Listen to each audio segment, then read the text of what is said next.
یہ درود پاک کی جو دعا ہے کہ خرج علینا، حضور علیہ الصلوۃ والسلام ہماری طرف تشریف لائے، ہم نے عرض کیا یا رسول اللہ علیہ وسلم قد علمنا کیف نسلم علیک، آپ پر سلام کیسے عرض کرنا ہے یہ تو ہم جان چکے، اب ہمیں فکیف نصلی علیک، یہ جو صلو علیہ کا حکم ہے درود کیسے پڑھیں گے؟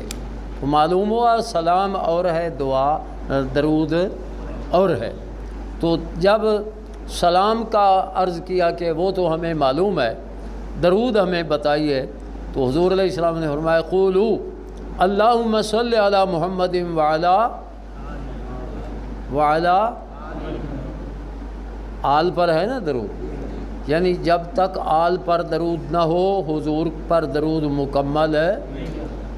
اور ایک آپ کی توجہ خصوصاً شاہ صاحب کی، یہ جو آج کل نعت خوان ہے نا وہ درود پڑھتے ہیں، ایک ترنم انہوں نے بنایا ہوا ہے کہ صلی اللہ علیہ یا رسول اللہ وسلم علیہ یا حبیب اللہ، صلی اللہ علیہ کا بھی یا رسول اللہ وسلم علیہ کا یا حبیب اللہ، آل پر درود پڑھا؟ آل پر آیا؟ تو آل پر درود نہ بھیجو تو درود مکمل ہی نہیں، پھر بعد میں علی علی علی علی علی کرواتی ہیں اور درود کی باری آئی تو آل کا نام تک نہ لیا، کیونکہ وہ ان کے ترنم کے خلاف ہے۔ ایسے ہی ہے نا یہ، جبکہ ہمارا اہل سنت کا درود کیا ہے؟ الصلاۃ والسلام علیک یا سیدی یا رسول اللہ وعلی آلک، جن کو کہتے ہو یہ آل کو نہیں مانتے ہیں، ہمارا درود وعلی واصحابک یا سیدی یا حبیب اللہ، یہ ہے درود مکمل، صلی اللہ علیہ یا رسول اللہ وسلم علیہ یا حبیب اللہ، تو آل کا تو نام تک نہیں لیا، ٹھیک ہے نا؟ ہاں تو یہ نعت خوانوں کو اوروں کو بھی سمجھاؤ، خود بھی درود وسلم علیک یا حبیب اللہ وسلم علیک وعلی آلک واصحابک یا حبیب اللہ وعلی آلک واصحابک یا سیدی یا حبیب اللہ۔ ہاں یہ ہمارے سٹیج رافضیوں کے سٹیج بن چکے ہیں۔ رات میں نے وہ سنا، رات ایک جلسے پر تھے تو دو نعت خوان، وہ جی بڑا علی علی علی علی، ایک نعت خوان میں کہ ہوا کیڑی ہوا اے باد صبا، ہاں نبی کو میرا سلام کہنا، پھر تو جب چاہے نجف کی طرف تو علی کو میرا سلام کہنا۔ میں کیا بھئی نبی کو میرا سلام کہنا تے انہاں دے سجے کھبے بھی تو کوئی حضرات ہیں نے، پھر نجف علی نو سلام کہنا تے انہاں نو کیوں نہیں سلام کیا؟ جی ہاں، تو ہم تو حضور کے ہر غلام کو سلام کہتے ہیں، جو جن کو رسول پاک علیہ السلام نے اپنے ساتھ شامل کیا ہے ان پر کوئی سلام نہیں، اور پھر علی علی علی، میں نے کہا یہ کون سا، یہ تو شیعوں کے سٹیج پر ایسے ہوتا ہے، ہمارے نعرے چار ہیں اہل سنت کے سٹیج پر، سب سے پہلے نعرہ تکبیر، پھر نعرہ رسالت ہے نا یا رسول اللہ، پھر نعرہ تحقیق حق چہار یار، پھر نعرہ حیدری۔ یہ ہمارے نعروں میں شامل ہے کہ کوئی نہ؟ اہل سنت کے شامل ہے نا؟ نعرہ تحقیق کے بعد نعرہ حیدری، معلوم ہوا کہ ہم حیدر کے منکر نہیں ہیں، ہمارے نعروں میں شامل ہے، لیکن بتاؤ شیعوں کے سٹیج پر بھی نعرہ تحقیق لگتا ہے؟ نہ نعرہ تکبیر، نہ نعرہ رسالت، نہ نعرہ تحقیق، حیدر حیدر حیدر، علی علی علی علی، تو پھر یہ تو شیعت ہے۔ ہاں نعرہ تکبیر لگاؤ، نعرہ رسالت لگاؤ، نعرہ تحقیق لگاؤ، اب نعرہ حیدری بھی لگاؤ، یہ سنیت ہے۔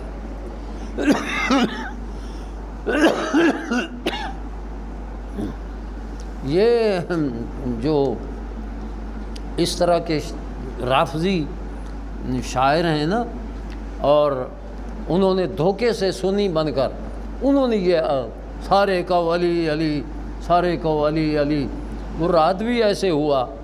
تو میں نے کہا کہ ہماری ایک جماعت ہے، وہ مدینہ مدینہ مدینہ مدینہ، مدینہ مدینہ مدینہ، کوئی لیٹرین میں گیا ہوا تو مدینہ باہر آ جاؤ، ہاں تو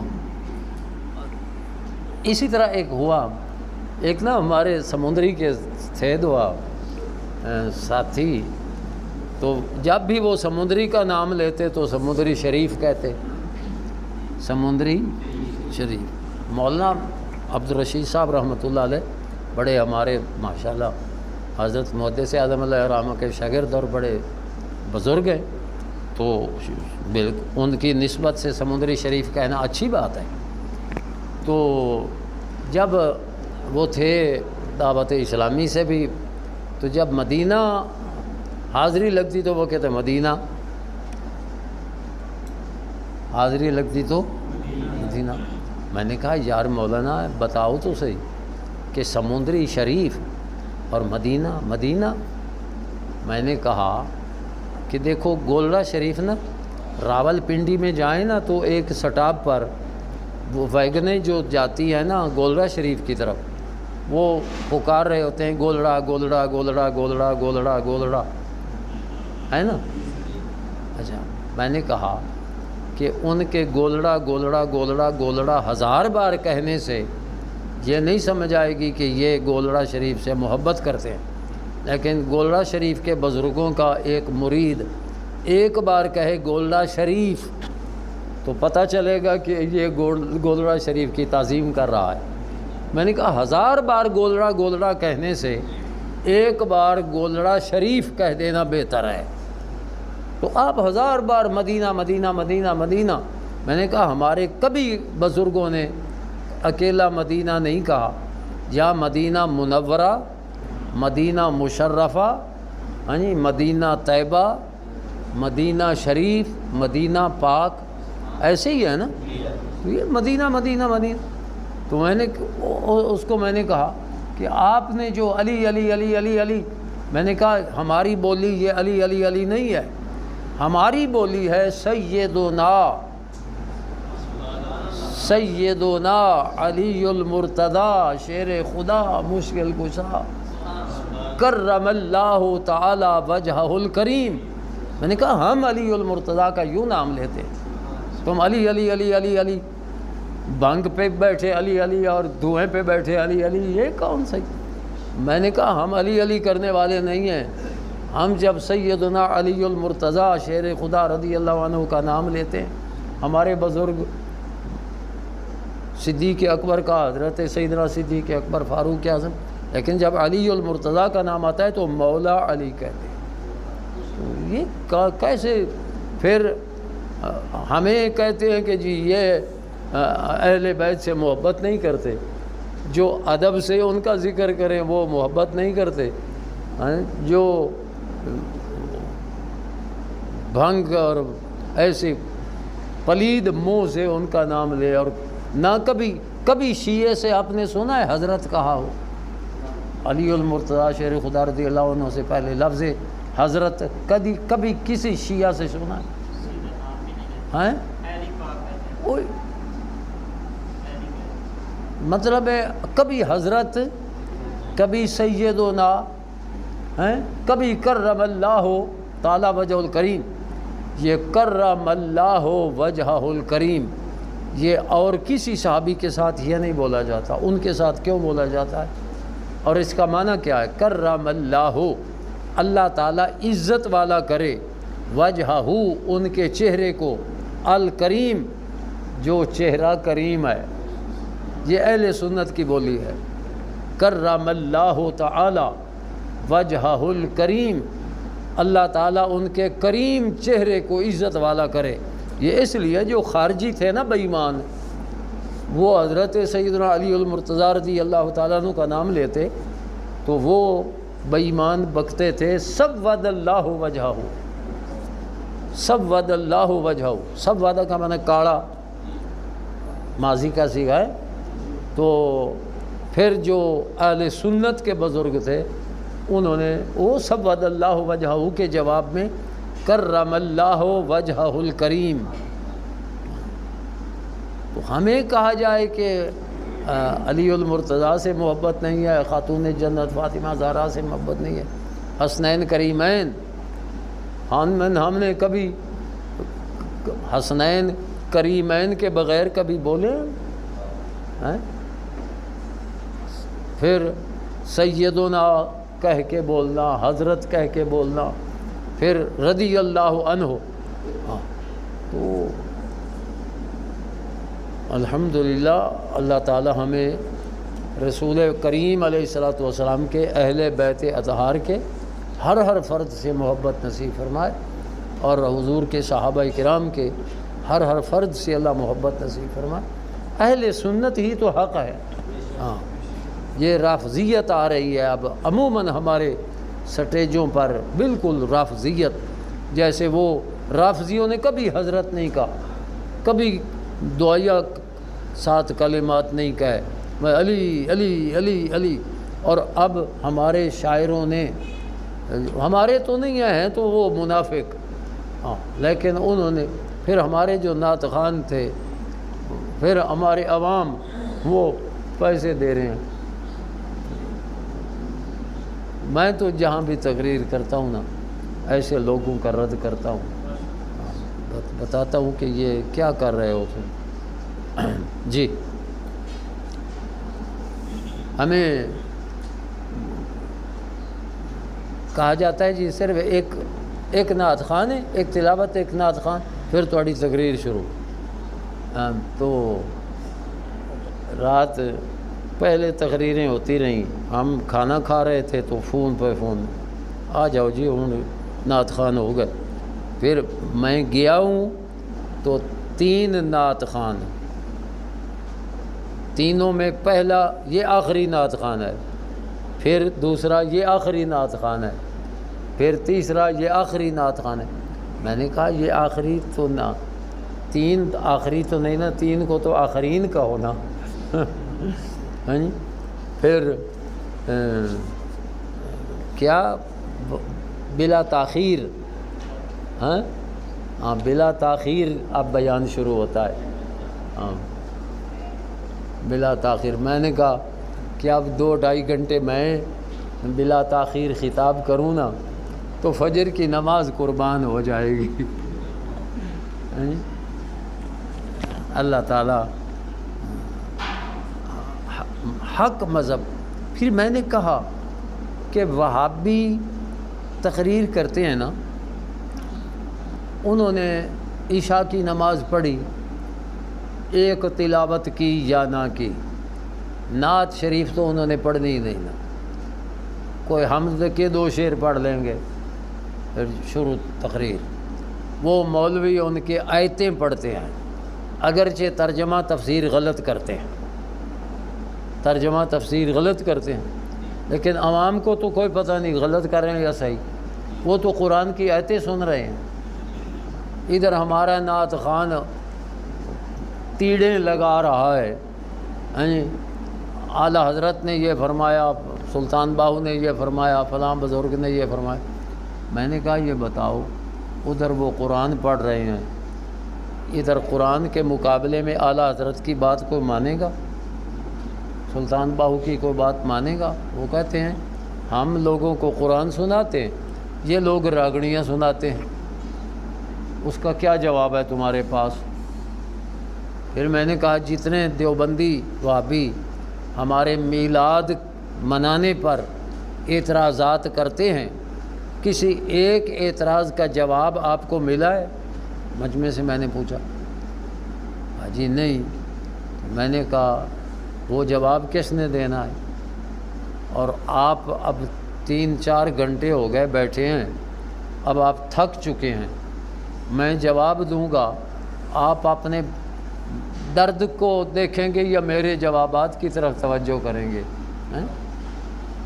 کم از کم ایسا کرو بھائی برکت کے لیے ایک آدھ نعت شریف پڑھا لو، تو پھر تلاوت نعت شریف، اس کے بعد قرآن کا بیان سنو اپنے مولویوں سے، ان کی تمہیں بتائیں کہ انہوں نے تفسیر میں یہ غلط کہا ہے اور اصل تفسیر یہ ہے، تاکہ ان وہابیوں کو بھی پتہ چلے کہ یہ بھی قرآن پڑھتے ہیں اور ہمارے مولوی غلط بیان کرتے ہیں، ان کے مولوی.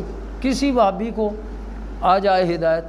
جب ان کو یہ ہوگا کہ ادھر قرآن پڑھا جاتا ہے ادھر صرف نعتیں ہی پڑھی جاتی ہیں، تو کیا وہ نعتوں کو، ان عربی شعروں کو، اردو شعروں کو قرآن پر ترجیح دیں گے؟ اور پھر آدھی رات تک تم نعت خوانی کرواتے رہتے ہو، فجر کی نماز اٹھ کر نہیں پڑھو گے. میں نے کہا اگر یہ جلسہ نہ بھی ہوتا تو ہم سے یہ پوچھا نہیں جانا تھا کہ کیوں نہیں جلسہ کیا، لیکن اگر نماز نہ پڑھی تو پوچھا جائے گا. یہ اہل سنت کو نا ان نعت خوانوں نے اور یہ سر کے جو عاشق ہیں انہوں نے اللہ تعالیٰ ہدایت دے.